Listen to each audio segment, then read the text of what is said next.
Ricardo, there have been so many updates lately regarding the Lamar Jackson controversy, what his future is looking like, as well as what kind of payment should he receive, given that this past year, the last offseason, Deshaun Watson received a very sizable amount of guaranteed money. So now it seems as though Lamar Jackson is feeling a certain way about that, and he himself wants to be portrayed in that same light. No, absolutely, Jose. To say a few times he's been mentioned this past week is really quite generous. He's really been the topic and storyboard for the NFL, for the sports, well, for the NFL in general. Sports world is like how he's looking and what really happened between him and the Ravens and his injury history and all that fun stuff. But I don't want to waste any more time here with this intro, Jose. Where I think we should just get right into it and talk about Lamar. Let's jump in. I'm Jose. And I'm Ricardo. Welcome back to RJ Talks.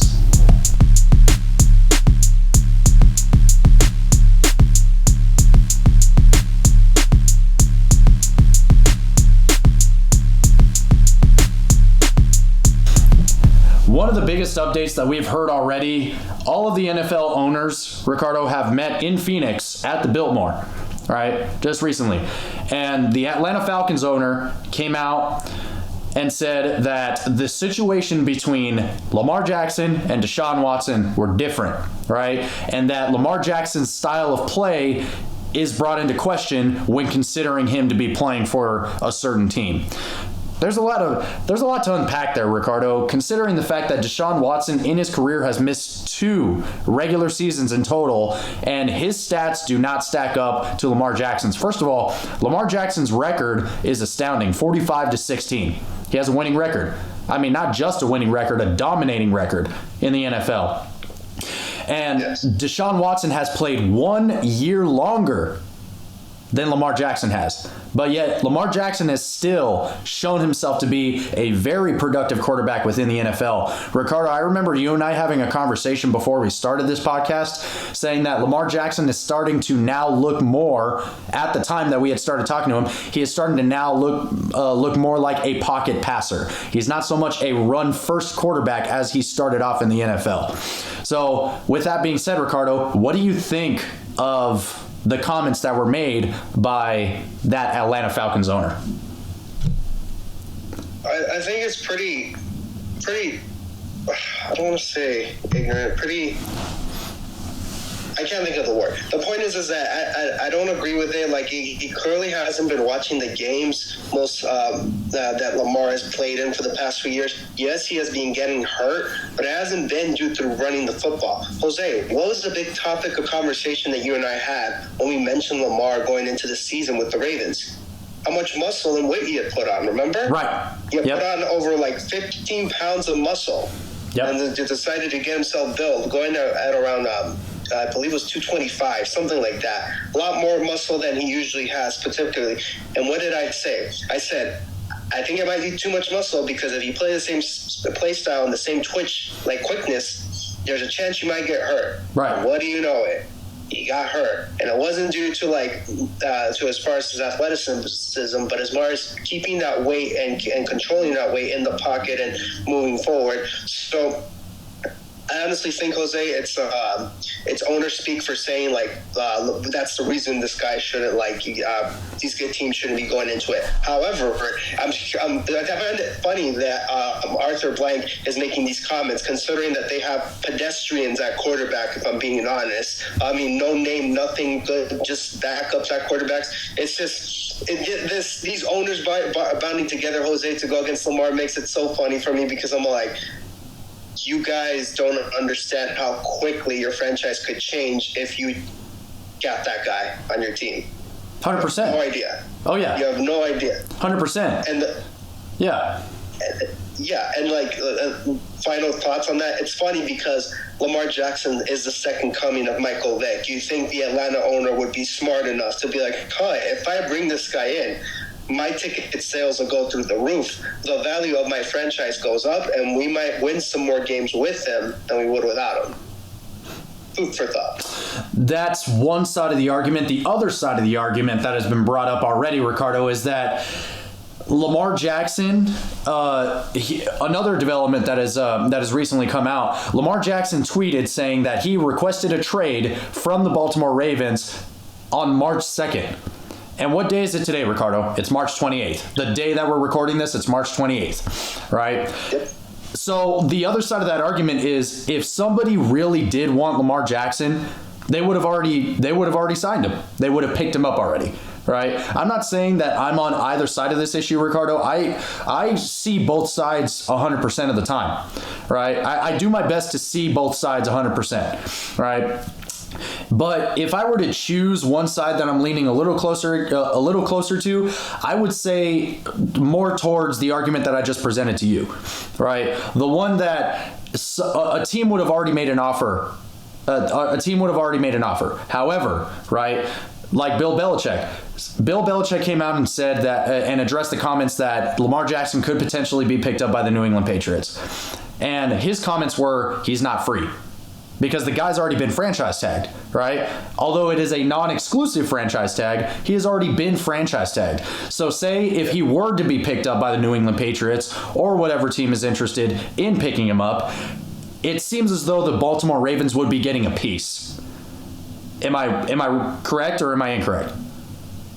No, you're correct. It's pretty much it would have to be trade first. It would have to be trade first, exactly. So not only is the team going to have to be paying Lamar Jackson a sizable amount or paying a sizable amount for Lamar Jackson in both salary and draft capital, they're going to have to be paying the Baltimore Ravens as well. And what team would want to do that?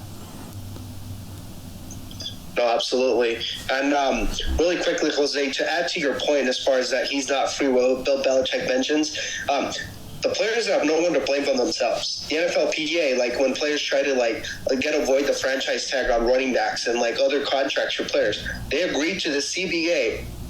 It's almost 10 years ago now, back in 2011, as far as like franchise tagging players. Mm-hmm. The teams have a right to franchise tag players twice before they have to either get rid of them or have them open for free agency. Yeah. So maybe next time this next CBA comes around, they'll be more smart enough to say like, no, none of this franchise tag, or like maybe just one, and that's it, because it gives all the power and leverage to teams. And all the players, they can trade. See, here's the difference, Jose, between the NBA and the NFL.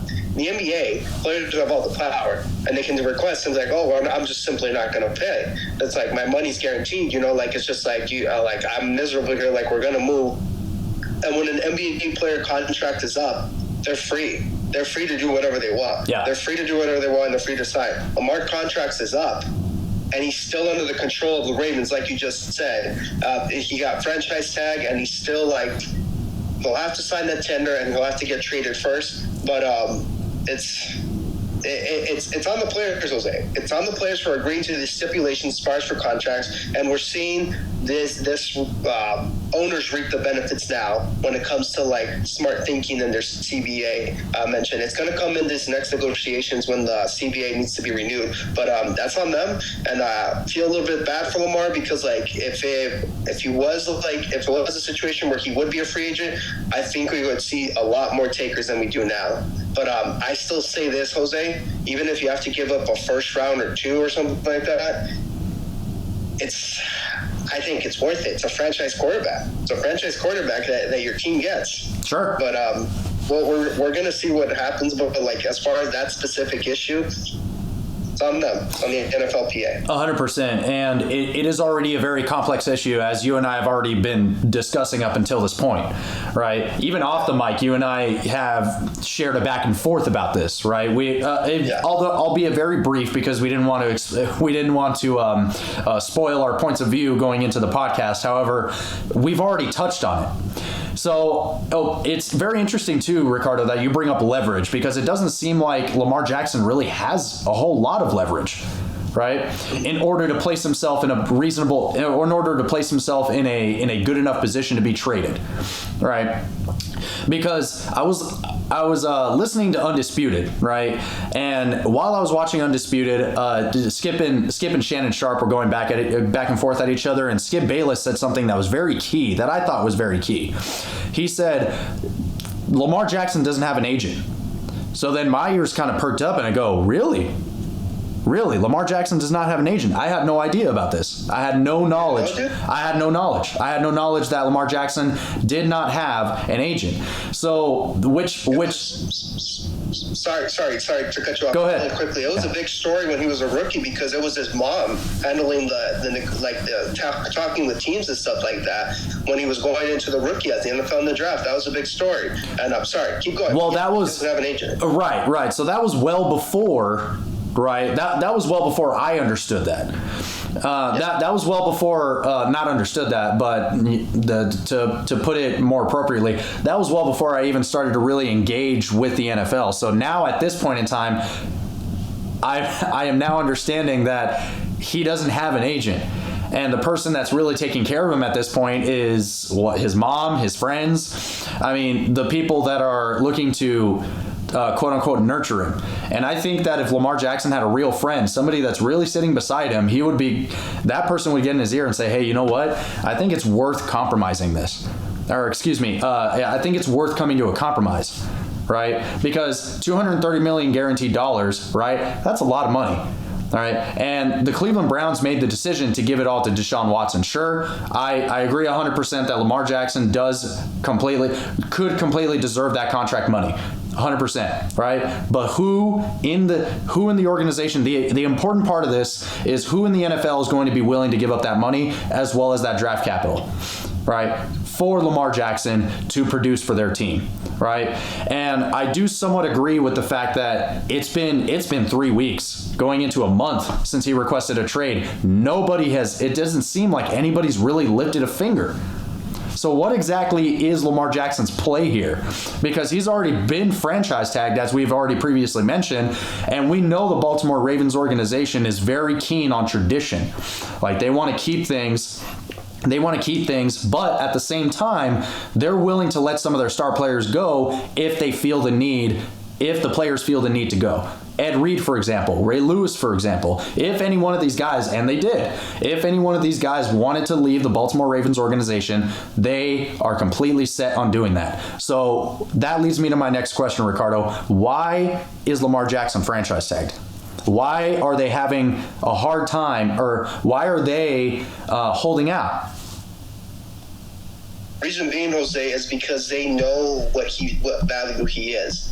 As much as they like to point out these little spots in the media, it's like, oh, he can get hurt. Oh, he didn't play the last few weeks of the season for the playoffs. Right. They're done without him. Their whole team is built around Lamar Jackson. It's a power running first team, and they can talk about Tyler Huntley all they want. He's a phenomenal backup, above average backup in my opinion. Yeah. But he's not a franchise quarterback. Lamar Jackson is your franchise quarterback, and the real reason why they're not letting him go is because they still want him. But they want him they want him to like be humbled and come back at like a decent price, and that's not going to happen. Because to go on to your point, Jose, as far as not having an agent represent himself.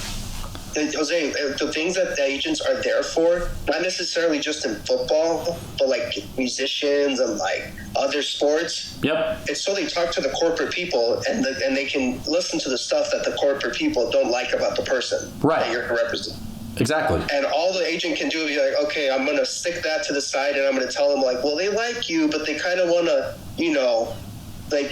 like fancy talk, like kind of sweeten up the blow. Whereas Lamar's talking to the people in front of him, and you're like, well, we don't think you're that good of a quarterback. You get hurt and stuff like that. It gets a lot more personal when you hear those words directly said to you, as opposed to helping you out. Which leads to him going onto Twitter and having these rants and these arguments. Therefore, those guys that are fans of Lamar Jackson are now alienating the Baltimore Ravens organization, and the people that are against Lamar Jackson for whatever reason are the ones alienating him and siding with the Baltimore Ravens.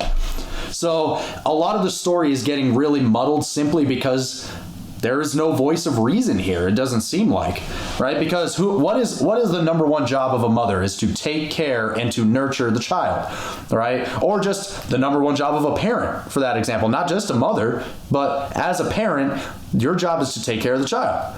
All right. It's not. So there's a personal tie there. Even if he were to talk to one of his friends, there's a personal tie there. At the very least, if he were to have an agent, there is an intermediary voice for him to be trading these conversations between.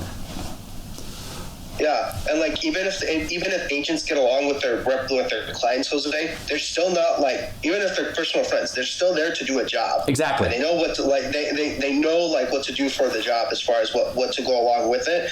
And Jose, it's because the Ravens, they messed up on this time frame. It's trying to get the extension, because this all happened 2 years ago, Jose, when he was eligible to get an extension from the Ravens. And it was just negotiating back and forth. And when you negotiate with a player, then you tell him stuff that he doesn't want to hear. Okay, bet. Let me show you how really good I am, and we'll see what happens. Like, oh, I'm really not going to compensate now. And it's like, oh, well, you got her and such like this. So my point being is that the Ravens have no one to blame but themselves, because this all happened, Jose, 2 years ago when they started negotiations, and they've just fumbled it so bad, and that's why they're franchise tagging him, Jose. It's a last desperate attempt to get someone to like talk Lamar to come off his ledge and like take the contract that you're expecting. Like, it's good money, like it's multi-generational wealth. It's going to change your life immediately as soon as you get it. Like, it's not guaranteed completely, but that's okay, blah, blah, blah, blah, blah. But then you have the other argument, Jose, where I'm with this. Lamar's doing this for the future players in this league. He's doing it for the future's quarterbacks, so they can be like, so this Deshaun Watson thing isn't a one-off. We're going to get that guaranteed money up and up to the point where like players can get guaranteed contracts. Now, the owners don't want that to happen, Jose. The NFL is the only league in sports, in any sport, where the contracts are not fully guaranteed. Hockey has them guaranteed, baseball has them guaranteed, and the NBA has them fully guaranteed. Right. The NFL is that one offer. It's like, well, like if he gets hurt, like we're stuck in a rut. But you argue that that's the sport you need guaranteed money, because your next play could be your last. You never know. So that's why you have those contract negotiations. That's right. And I do see your point 100%, Ricardo. I would counter with this: the game of baseball as well as the game of basketball, they have plenty more games for them to heal, right? So say a player is out for 4 games, for 8 games, right? That's 48 weeks. Right? Whereas in football, right, if you were to get hurt and you're out for 8 weeks, that's almost half the season right there. So it's a lot more to gamble on a football player, simply because there are less opportunities to come back and just completely dominate the league if you are a quarterback like Lamar Jackson. So I do see your point 100%, Ricardo, that he is taking a stance, and I completely respect him for that, because stats-wise as well as play-wise, he has earned that. He has earned that 100%, and I do firmly believe that the Baltimore Ravens could be eyeing him for a franchise quarterback, as they already have, right? Yeah. But it seems as though right now Lamar Jackson and the Baltimore Ravens are just playing a game of waiting. It seems as though that they're stuck in somewhat of a cold war, right, so to speak. Like one saying one thing, the other saying the other, right? And it seems as though they're both waiting. They're both playing one long game of waiting, and it's just going to come down to who breaks first. And honestly, Jose, and this is my opinion as far as how it's looking, I don't see reconciliation in the future for these two parties. I feel like it's gotten past the point to like being able to fix it and go about it. Because like I said, Jose, it's been 2 years of this going back and forth. Mm-hmm. If it was just negotiations starting and then like stuff going on bad, and I'm like, okay, you're fine, but like you still got him under 2 years. You know, you can still like try to like maneuver a way to get a deal that's best for everybody here. But his contract's up. The Ravens' time is up. That's why they have that franchise tag. That's the only option that they have left at this point. And it's going to be very interesting, Jose, because if Lamar Jackson doesn't get like, and I'm not saying, okay, so like, here's my point about the guaranteed money. Like, I understand that, like, they don't want every contract to be fully guaranteed, but let's meet them halfway. Let's make it like 3/4 of the way guaranteed, you know? Like, if I'm the Ravens with Lamar Jackson, like, $230 guaranteed from Deshaun. Okay, that's a one-off. I would counter with saying, like, Lamar, we love you. Like, we'll give you the extension. Like, here's the 5 years. We can't give you $230 guarantee. However, what about $200 million guarantee? that's not much of a that's not so much of an insult, Jose. That's more of like, okay, like it's not what I wanted, but it's not bad either. Right. Like the fact that they only guaranteed him like 100 and keep in mind, this is from Lamar's side of what's reported. He says they only guaranteed him 133 million. I understand the disrespect here because I'm like, this guy was like off a year, like not like quote unquote suspended because like of all these alleged things that he's done. Like he's like, I'm a model citizen. I played hard for your team. I'm the face of your team. I'm the franchise quarterback. And like, that's how much of a difference we come to as far as for the contract. That's why I can understand the disrespect. But I say like, if the Ravens were to meet him halfway, like 200 million guaranteed, 190, something like that, because right. he's not going to go for like these short-term contracts. He wants a long-term contract, but you have to meet him halfway with the money. Like, say like this is an outrageous number, but make a good amount of it guaranteed. I feel like that's a good way in the middle. And if I'm another team, Jose, that's a good way to like go lower the contract. Like, yeah, it won't be fully guaranteed, but it's 200 million guaranteed immediately. Like, you don't have to worry about it. You could get injured tomorrow and you have that. Right. Like, no problem. And then be like, oh, you know what? This team thinks of me more than the Ravens do, and more likely to sign a contract that's not completely guaranteed. So that's the way the owners could MacGyver a way to be like, no, not fully guaranteed, but like, here, how about this amount, Exactly. Yeah. And that's exactly the point that I've been trying to make too, Ricardo, is that not saying that you don't agree with me or not saying that you're that far away, right? Because it seems like we're both meeting at a point where there needs to be compromise. All right. Yes. You and I are both meeting at a point, although you're siding more with Lamar and I'm siding more with the organization. However, It seems as though our common connecting point is compromise. Both of them need to come to some kind of agreement, and one person wants an astronomical amount of money. Great. He feels that he has earned it, and a lot of the league agrees that he has earned it. On the other hand, the organization is not willing to give up that much money because, number one, he gets hurt, or he has gotten hurt in the past, and they're worried that that's going to happen again. Fine. We'll see that point too. So it seems as though both of them are going to have to come to a compromise as to what is fully guaranteed money. 190, 180, that's probably what it's going to have to be, right? And Lamar Jackson, I think, needs to drop his pride a little bit and say, you know what? This is fully guaranteed money. It's not exactly what I asked for, but it's still giving me a chance to prove to these guys that maybe 2 or 3 years down the line, I'll say, hey, you know what? Let's up it. The consensus that you and I both have, Jose, is that both of these sides need to stop being so damn stubborn. Exactly. They need to stop being so damn stubborn. Exactly. And like, they it's like you need to stop this. Like, this is no way to go about it. It's getting ugly. It's looking like an ugly marriage divorce coming soon. 100%, Ricardo. Yeah, that's definitely another point that we can meet at for sure. But there is still a chance that Lamar Jackson could be traded over to another team. And Ricardo, I think it's high time that we start talking about who those potential landing spots are. What do you think? Absolutely. Let's go ahead and hop right into it after this short break here.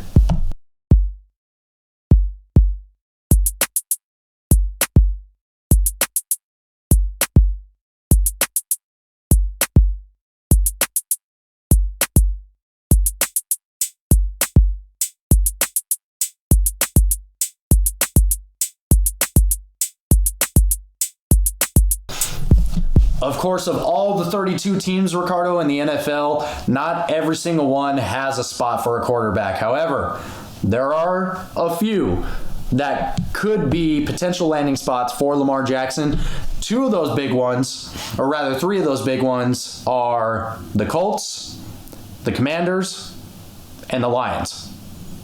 Those are 3 big landing spots for Lamar Jackson, since all 3 of those teams are looking for franchise quarterbacks. Right?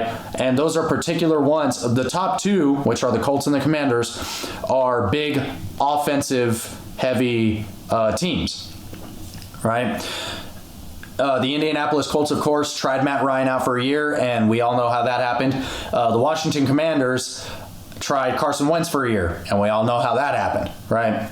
Yep. Both the Colts and the Commanders have very strong offenses, so it is very easy to blame the quarterbacks that were picked up for that failure going into last year, right? However, it is not completely their fault, but they did play a big part in that downfall of last year, both teams. All right, so we can start talking about the Indianapolis Colts first, Ricardo. According to Pro Football Focus, they seem like an ideal fit because the Colts have the offensive minds, right? To quote Pro Football Focus, they have the offensive minds, the talent, and the cap space to acquire and fully take advantage of Lamar Jackson. What do you think about this, Ricardo? Well, I honestly can see. I see the Colts. I feel like this is a good backup position for the Colts. Because here's the thing, they might not get the quarterback that they want in this year's NFL draft. Like, they might have wanted Bryce Young or CJ, but it's looking like they might not be able to get either. So we'll see what happens, but this would be ideal because for the past 5 years, Jose, the whole thing that Colts fans have been saying, if we just had a quarterback, we would take that extra step and become a contender. Yeah. Ever since Andrew Luck retired, they'd be like, if we just had the quarterback, you get Lamar Jackson, you have your quarterback. And here's the thing. They have their offensive line played poorly last year, but I have a feeling it's a one-off for Quentin Nelson, one of the best offensive guards in the NFL. I say make it easier. If they get Lamar Jackson, you make it easier for the offensive line. If you're run first, heavy first, possession football, make it easier for the defense altogether, and really get back to having a very an offense you can rely upon. And I can see them. I can see the Colts picking him up because it's instantaneous. You don't have to worry about if this guy's going to be a success in the league. He is. He's won an MVP. Right. He's done it. You just have to find a way to win games with him and try to move forward in your division. So I can definitely see the Colts doing this as a backup. However, it's going to be tough. It just depends who goes first, who goes second, and see if they try to move up or not. See if their guy, because each team has their guy that they want. If they don't get their guy, are they willing to compromise and go with the quarterback? They're like, okay, it's not who we wanted, but we still have something, So Colts would be ideal because, like you said, cap space, draft capital, teams on rebuild mode, so they can definitely have some very attractive trade to offer for the Ravens, even if it's a second-round pick, because the Colts will be a bad team for the next couple of years, at least, until they get to turn it around specifically. So that's my point on the Colts. For sure. And especially, and I agree 100% with you, Ricardo, the Indianapolis Colts are a very run-heavy team, right? Yep. However, with the passing ability of Lamar Jackson, they would be a solid he would be a solid choice for him, right? And to see the Indianapolis Colts not even taking a look at him, but people starting to see that the Colts are a good fit for Lamar Jackson, it seems as though he wouldn't have to run as much. And even if he were pressured on the front end, right, he is an elusive enough quarterback to be able to avoid those kinds of rushes. However, it's not something that he can do all of the time. So it seems as though the Indianapolis Colts are really going to have to rely on high top tier offensive play, right, for them to utilize Lamar Jackson to his substantial abilities. All right. Moving on, the Washington Commanders. The big thing that Pro Football Focus specifically is focusing on is the wide receiver core for the Washington Commanders, right? It's going to be an upgrade, as they say, for Lamar Jackson. To quote Pro Football Focus, the Commanders' offensive weapons would provide Jackson with a goldmine of offensive talent that he could leverage to find success in the NFC East, right? Now, the NFC East is really starting to excel, right? They are no longer the NFC least, right? Or at the very least, the Philadelphia Eagles aren't. All right, so the Eagles just made the Super Bowl last year, as we have previously mentioned, and at this point we all know, right? Yeah. They made a very, very great Super Bowl run, and if Super Bowl hangover does not hit them this coming year, then we should be able to continue to see their growth, right? So it will be competitive between them and the Philadelphia Eagles if Lamar Jackson does decide to sign with the Washington Commanders. What do you think? I mean, it's Washington, dude. They need something. I mean, the disgrace that they have going on with their owner right now is like something altogether. They need something to spark interest in this team again. And the last time this team had any interest and was of any relevance whatsoever is when they drafted a quarterback number 2, Robert Griffin III. That rookie season was one for the ages, and it brought Washington back to life. If they get Lamar Jackson, there's gonna be a lot of hype as far as like what that offense could be doing. They got Scary Terry as a wide receiver, Curtis Samuel, a decent number 2, and then Antonio Gibson, the third down back, Brian Robinson Jr. We'll see how he comes after a fully fresh offseason, able to just recover from this unfortunate circumstance. Yeah. And that defense, their front four is still no threat to go by. Like, their front four is definitely one to, like, put pressure on teams on defensively. So my point being is that if they run the ball more and help Lamar Jackson use some of that ability, and it's simple math, Jose. The offense stays on the field more, it gives the defense less chances to mess something up. Pretty simple, right? Right. Possession football. The more time the offense is on the field, the less time your defense is, the less time they have to mess something up. So, and they're more fresh. So I can definitely see Washington being desperate enough and interested enough, because it feels like they draft a quarterback like every 2 years, you know? Like they drafted Sam Howell, and then I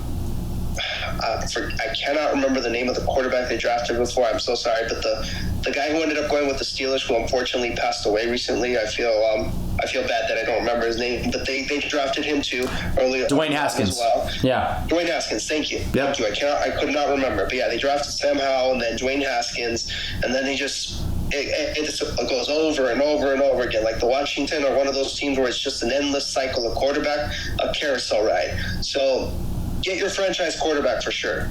No question whatsoever. Best thing in your franchise since Robert Griffin III, they should definitely go for it. 100%, I agree, especially now that Lamar Jackson is 26 years old. And as you had previously mentioned, Ricardo, he was an NFL MVP, right? Yep. So I think the Washington Commanders 100% just need something. They need something in order to upgrade their franchise, right? Lastly, we have the Detroit Lions. Jared Goff played a phenomenal season this past year, right? Although it was very much a team effort. As we have continued to stay, Ricardo, the Detroit Lions play with a ton of heart. We love watching the Detroit Lions play because although they themselves know that they are not one of the best teams in the league, they play like they have the attitude of one of the best teams in the league.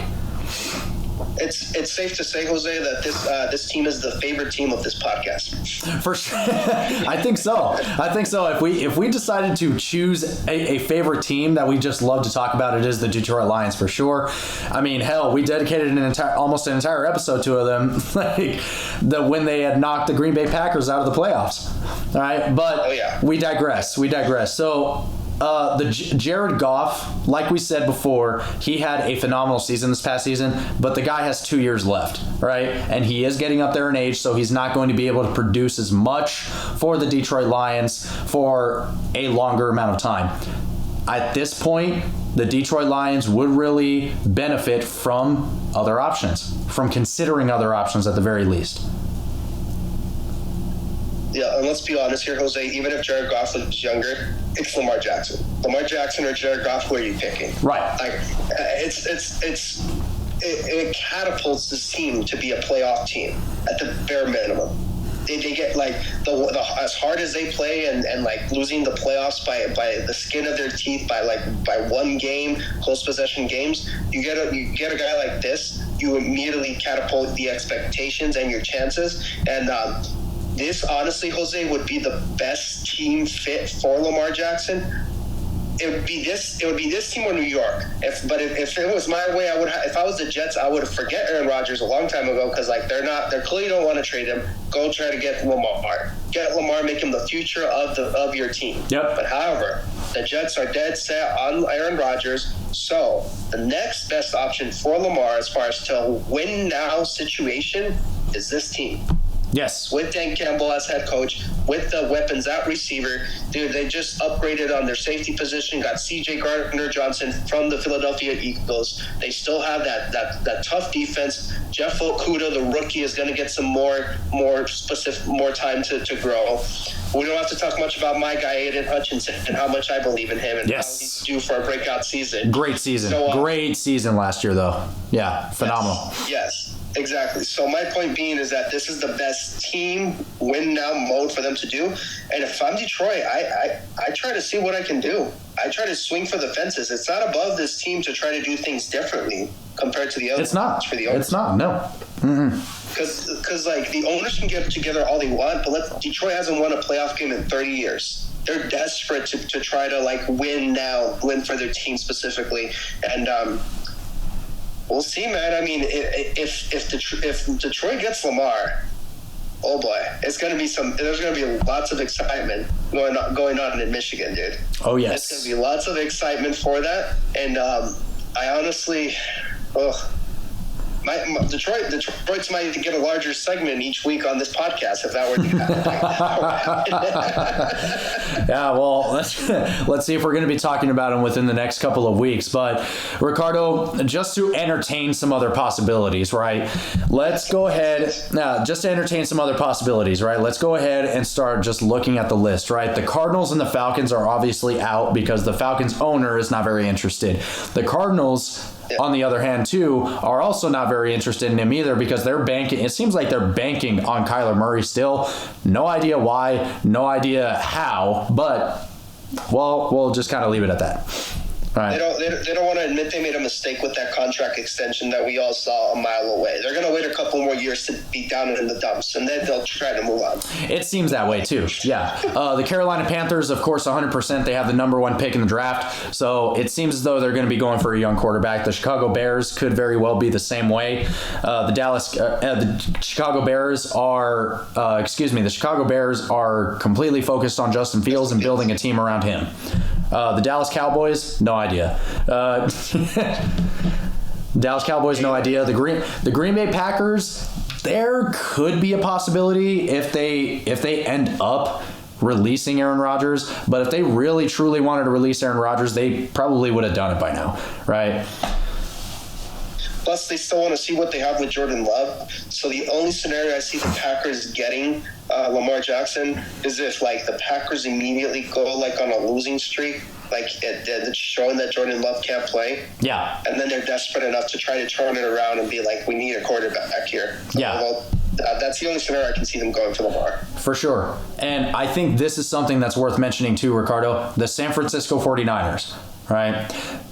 There had been brief mentions about the Niners picking up Lamar Jackson. If they picked up Lamar Jackson, imagine what that team would look like. The most unstoppable running force in the NFL. Well, no doubt. And then pair that completely. And then pair that with the running brick wall that is that defense.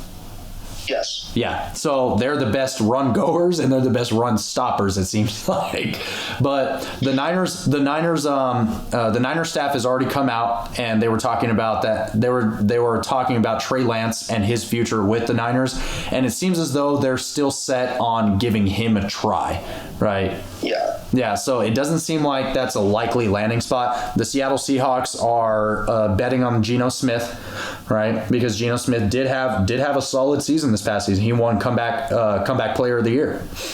Yeah. Tampa Bay signed Baker Mayfield for whatever reason. We already talked about that too. Buffalo Bills, please, nope. The Bengals, nope. The Browns, nope. The Broncos, Sean Payton is starting to look like, you know, a potential coach for Russell Wilson. And it's already looking like at the end of the season, if Russell Wilson still fails, it's going to be his fault. It's not going to be Sean Payton's because we've already seen what he's been able to do.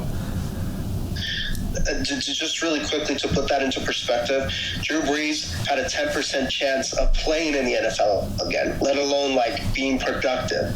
So Sean Payton did what he did with Drew Brees. And Drew Brees wasn't the ideal, like no one was clamoring to try to get Drew Brees. The Chargers got rid of him for Phillip Rivers. So point being is that Russell Wilson needs to shape up quick. Because it's going to be very, very evident. And it's not going to help this case if he looks awful, like you said, Jose. Because Sean Payton, he's already come out and said he watched the 2022 offensive film here, and how did you describe it? One word: rough. Yeah. Rough to watch. Yes. Rough to watch. Exactly. So It's going to be Sean Payton's job 100%. He'll be doing exactly what he's been trained to do. He'll be doing exactly what he knows how to do. Now, at this point, it is all based off of Russell Wilson. But again, we digress, right? The Houston Texans are looking like they're going to be picking up a quarterback in the draft as well. So we're not really going to be banking on them. All right. Colts, we've already talked about. At number 2, they're in the ideal spot because like they don't have all the pressure to pick the right guy. They'll be like, okay, who went first? Like, okay, here's what we're going to do. Sure. So yeah, 100%. Now, these two are interesting, right? The Dolphins and the Patriots. Oh, why did you knew I was going to go with the Dolphins. I wanted to mention them as a potential spot. Go on. The Dolphins could very well be a potential spot for Lamar Jackson, especially with those speedsters at the wide receiver slots. At the wide receiver positions. Like, my goodness, if Tua was able to do something with them, imagine what Lamar would be able to do for them too. And they had some pretty decent offensive line play too. So he would get some decent protection. Yeah, and they're definitely. I cannot, for the love of me, remember the head coach's name, but he's a Shanahan descendant, and they're very keen on running the football first. So it's very much protecting Lamar Jackson, running the ball, and giving him some open opportunities. And chuck it deep. I mean, you get the guys quick enough. If they have the opportunity to chuck it deep, and Lamar certainly has the arm to do it. Yes. So that would be another ideal landing spot for Lamar Jackson if the team decides to pull the trigger. That's right. And there hasn't been a whole lot of talk about the Miami Dolphins, so it could very well be a well-kept secret, right? That they might be behind the scenes. We don't know. Exactly. So we'll see what the Miami Dolphins continue to do. But of course, at this point, it's all speculation. We have no idea what's going on between them and Lamar, but that could also very well be intentional. So the New England Patriots, although Bill Belichick said that he's not free, right? There are still talks of him landing in New England. How do I feel about that as a New England fan? It seems to be that would be fantastic. That would be fantastic for the team, and that would be a great run force now that they picked up James Robinson from Jacksonville. All right, and they have Ramondre Stevenson, who has proven himself to be a formidable threat for the New England Patriots at the running position. Right, so Lamar Jackson being another set of legs would be great, but they don't have receivers. Again, if they pick them up, they are not addressing the core issue of that offense, which is a reliable set of hands. Yeah, it'd be great for the Patriots, but it'd be very similar for Lamar Jackson, in which the weapons available for him to throw the football. I agree with you 100% with the Patriots. Yep. And of course, the Jets are looking like they're eyeing Aaron Rodgers, but why haven't they signed a deal with Aaron Rodgers yet? Is my question. Yeah, and let's not rule it out completely, Jose. I'm hoping that they wise up. But owner Woody Johnson, he's been well known to be sort of impulsive in some decisions. Yeah. So if the Packers keep this up and they keep dragging this out for the New York Jets, who's to say he doesn't put a call in and say like, hey, are you guys interested? And well, let's hope that his impulsivity works in their favor. Yes. The Pittsburgh Steelers, maybe, but they've already banked their money. They've already banked their money on Mitch Trubisky and Kenny Pickett for whatever reason. Yes. So we're ruling them out. The Tennessee Titans are an interesting pick, maybe. Something like that, because of course we know that Derrick Henry's there, right? But that's also not addressing their core problem, which is their offensive play calling. Yes. Their offensive play calling, if it does improve, then yes, Lamar would be able to do something. But my goodness, I mean, as we have already said before, Ricardo, just the vanilla offensive scheme that they have just won't be. It doesn't seem like they'll be able to utilize Lamar Jackson even if they decided to pick him up.